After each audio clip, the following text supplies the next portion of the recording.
Vamos a saludar ahora a Pepe, el concejal de Neuquén, Juan Luis Ouset, que está escuchándonos en Neuquén Capital. Hola, hola Pepe, ¿cómo estás? Hola, buen día, Capocha, buen día para toda la audiencia. Bueno, ayer hablábamos con Patricia Jure, que nos adelantaba también lo que podía pasar en el Consejo Deliberante de Neuquén. Estamos atentos a lo que pasó también hace más o menos 2 semanas o una semana, también en el Consejo Deliberante, y decíamos, ojalá que no llegue a la represión, pero finalmente, a través de algunos concejales del MPN, y ahí no te pongo a vos, y obviamente la gente de Cambiemos, finalmente lograron lo que querían. Bueno, fueron 9 meses de intenso trabajo, de mesas de diálogo, de idas y vueltas, de trabajos en la Comisión de Legislación, en una comisión especial, y lamentablemente tuvimos ayer el final menos esperado para algunos. Había otros que ya venían sosteniendo hace un tiempo que había de alguna manera una posibilidad de acuerdo entre el bloque de Cambiemos y una parte del bloque del Movimiento Popular Neuquino que integro. Ujú. La verdad que hasta último momento teníamos expectativas de que nuestros compañeros iban a acompañar el proyecto que habíamos elaborado nosotros mismos, Ujú. un proyecto que tenía el visto bueno del gremio, el visto bueno del Consejo de Administración del Instituto, por Ujú. supuesto el acompañamiento de todos los bloques opositores, y que lamentable ayer nos quedamos votando solamente el concejal Marcelo Marchetti y yo de nuestro bloque, más los otros concejales de la Ujú. oposición, un proyecto que defendía los derechos de los trabajadores, que no avasallaba ningún tipo de beneficio ya adquirido, Ujú. y que por supuesto no planteaba la medida del aumento de aportes como única solución a un problema estructural que en gran medida fue causado por el actual intendente. Una medida que se venía planteando, como vos lo decís, hace mucho tiempo, una idea de Cambiemos, una idea que comulga obviamente con lo que baja el gobierno nacional, ¿no? Sí, se evidencia un acuerdo o una línea de trabajo, de pensamiento que termina cortando siempre el hilo por lo más delgado, por aquellos más vulnerables, por los más débiles, en este caso por los empleados municipales, a quienes se le mete la mano en el bolsillo como única forma para sanear un déficit que, te reitero, Ujú. fue en gran parte provocado por las políticas en materia de recursos humanos llevadas adelante por el actual intendente, que a partir del año 2002 generó un mecanismo que promovió de alguna manera que aquellos que tenían 30 años de servicio pudieran jubilarse anticipadamente, y desde el municipio se le Ujú. harían los aportes personales. Hoy lo que se ve es un desequilibrio, lógicamente, porque mucha gente accedió a ese retiro anticipado, porque por otro lado el municipio no incorporó personal, sino que por el contrario Ujú. terceriza servicios, hay muchos monotributos, hay gente que realiza tareas municipales y no hace aportes a la caja, y lógicamente en un momento se iba a llegar a una situación de déficit que requiere un abordaje, que requiere proponer medidas creativas para comenzar a sanear la caja, pero de ninguna manera podemos permitir o podemos abordar este problema solamente pensando en aumentar aportes o en quitarles un beneficio que ya tenían adquirido. Hay otras herramientas que de Ujú. hecho las habíamos planteado que se podrían haber llevado adelante, y que lamentablemente no fueron escuchados los actores que tienen mucho para contar respecto al funcionamiento del instituto, que son los integrantes del Consejo de Administración y lógicamente el gremio de trabajadores municipales que están en la diaria y saben también cómo funciona esto. No Vos- alcanza con la mirada del intendente, no alcanza con la mirada de los concejales, acá hay que hacer espacios de diálogo amplios en el cual se puede escuchar todas las partes y todos se pueden llegar la satisfacción de haber logrado un poquito de aquello que querían alcanzar, ¿no? Uno no quiere hablar de miedo, pero bueno, ayer también hablábamos con Patricia Jure, antes de lo que pasó, recién lo hablábamos con Marillán, la gente del Gremio Mate. ¿Esto puede tener y se busca también que tenga una réplica en la provincia?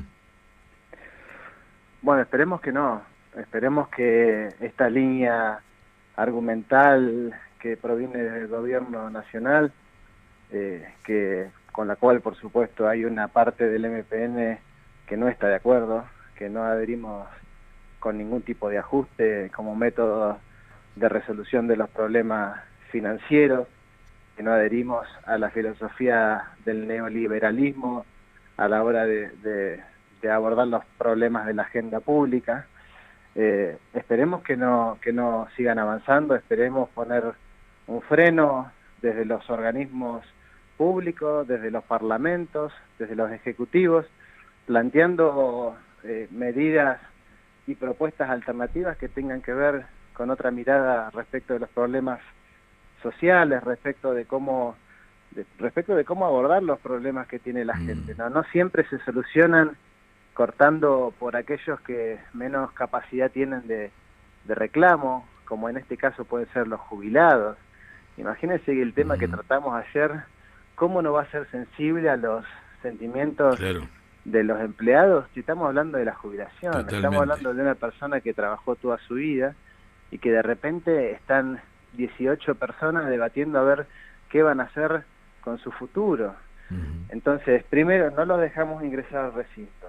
Está bien, entiendo que hubo situaciones muy complicadas con las cuales, por supuesto, no estamos de acuerdo. No se justifica ningún tipo de violencia. Ahora, ninguna violencia justifica que tratemos cualquier cosa o que saquemos cualquier cosa.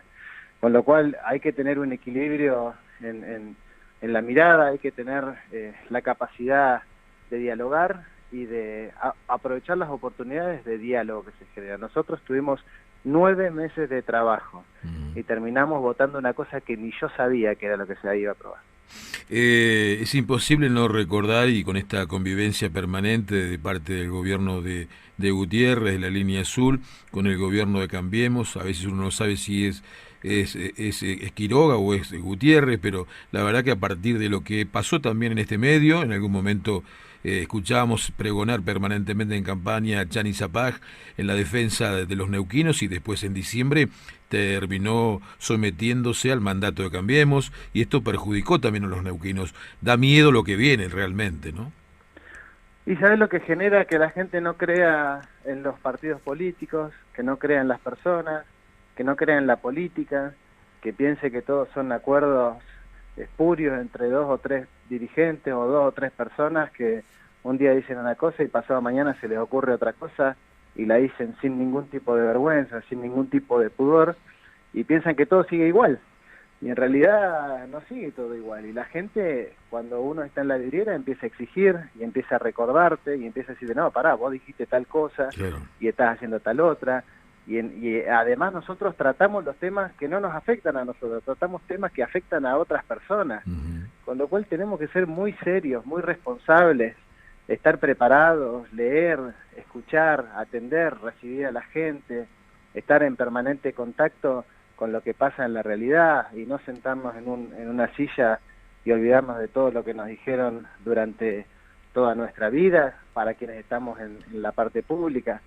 Con lo cual me parece que este tipo de cuestiones que vos mencionás, por ejemplo lo del voto en contra de los jubilados, y bueno, más que afectar a una persona o a la credibilidad de una persona, nos perjudica a todos y sobre todo a aquellos que compartimos un espacio político. La verdad que no me siento para nada representado y nunca hubiera votado esa reforma. Me pasa esto, Pepe, ¿no? Vos sos parte también del MPN, pero estás en la otra parte, digamos, en la otra vereda, pensando de qué le pasa a la provincia, qué vienen a hacer desde el gobierno nacional con nuestra provincia.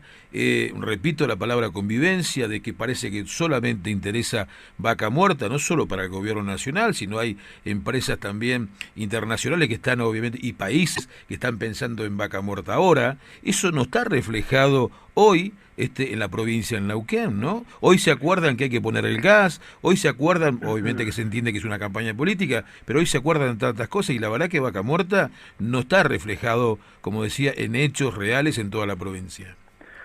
Te rectifico, no parece que solo les importa Vaca Muerta, solo les importa Vaca Muerta. Claro. No hay ninguna duda, hoy tenemos la segunda reserva de gas no convencional del mundo, la cuarta de petróleo del mundo. Evidentemente somos el faro energético de Argentina y estamos en la agenda de trabajo y de reuniones de los actores más importantes del mundo, con lo cual tenemos que tener una gran capacidad para ser soberanos, para tener poder político, para poder negociar con todos estos actores, hacerlo de pie, hacerlo en condiciones de igualdad y por supuesto propiciando que todo esto, primero que nada, sea para los neuquinos. Eso tiene que estar fuera de discusión y tiene que ser una condición indelegable. No podemos estar pensando en exportar, en vender, en hacer negocios, en recibir empresas, sin pensar cómo todo eso va a derramar, en primer lugar, en los habitantes de esta tierra. Eso no puede estar en discusión. Entonces, cuando los indicadores dicen que hay deudas pendientes en muchas materias sociales, en muchas materias de servicios públicos, en muchas materias de salud, de educación, de seguridad, etcétera, tenemos que focalizarnos en cómo hacer para que todo eso que tenemos derrame efectivamente en nuestra tierra. Y eso se hace, por un lado, con capacidad técnica, pero por otra parte con muchísima capacidad política. Y la capacidad política te la brinda la gente a partir de otorgarte el poder para efectivamente negociar con esta gente que, como decías, solo le importa Vaca Muerta, y hacerlo en condiciones de fortaleza para efectivamente que estos recursos sean definitivamente para nosotros y no se lleven absolutamente todo. Y que sea un hecho, ¿no? Porque se publica, se mediatiza, todo lo que implica Vaca Muerta, pero por ejemplo aquí en la comarca petrolera tenemos 6.000 desocupados. Entonces, eso no llegó todavía acá. Ese bendito derrame no ha llegado porque tenemos o hermanos, o primos, o vecinos que están buscando laburo y todos tenemos que ver, por lo menos en la comarca petrolera, estamos relacionados con la industria petrolera. Entonces los nuestros, los neuquinos, no consiguen laburo y se promociona tanto una mentira que no es real. Es que con la materia prima sola no alcanza. Esto hay que generar políticas de desarrollo firme, contundente, con gente preparada, que esté pensando cómo hacer para generar empleo genuino, cómo hacer para que los vecinos de Neuquén, los que hoy viven, que no tienen trabajo, puedan tenerlo rápidamente y estén primeros a la hora de generar estos empleos. ¿Y cómo vamos a hacer para abordar a todos aquellos que llegan todos los días? A partir de una promesa que, como vos decís, se está llevando adelante, no solo en Neuquén, si te aseguro que uno en cualquier lugar del país en el cual se encuentre, escucha hablar de Vaca Muerta. E incluso me han comentado que en reuniones en Houston, Vaca Muerta es como decir Dubái. Entonces hay que ser muy conscientes